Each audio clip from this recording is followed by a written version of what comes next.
Hi, I was assigned the term Premack Principle. First, a little bit of a background.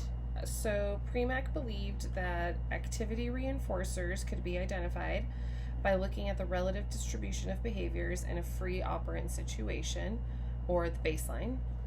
An activity reinforcer is when behavior functions as reinforcement, and those behaviors can be everyday activities, privileges, or special events.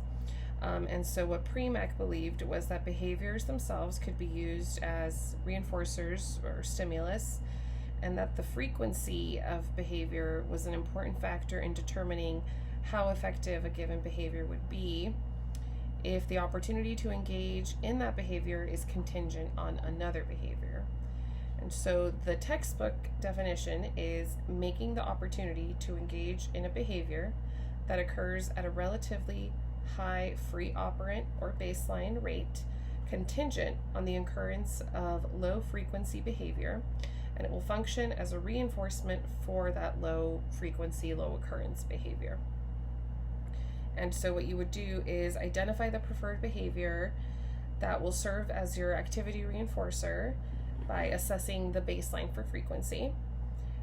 And then you would determine the targeted behavior that you want to increase or reinforce, and then you would establish that contingency. And so two examples I have are when you clean up your toys, you can play with your paints.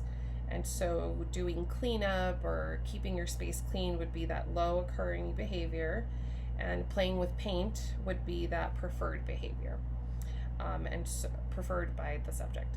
And so you are showing or telling the contingency there. First, you must clean up the toys, and then you can play with your paints. Another example is when you finish your outside time, then you can watch your iPad.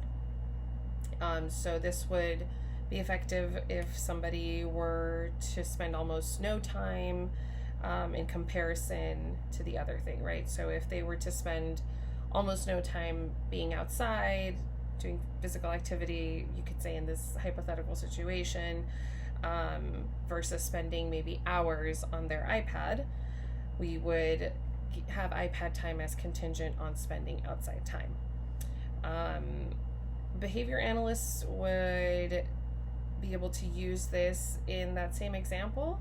If we are targeting socially significant behaviors, one could argue that spending hours on an iPad is leading to isolation.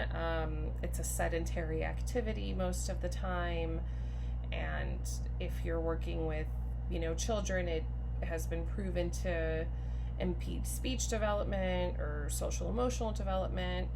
If you're talking about somebody who is not a child and maybe older, you could be enabling a sort of screen time addiction. A sedentary activity can be harmful if it's done in excess. And so we would use the Premack Principle. We would say you need to spend more time outside doing X, Y, and Z because it's good for you to be outside. You get vitamin D. You need to keep your heart rate elevated for X amount of time. So yeah, that's the Premack Principle.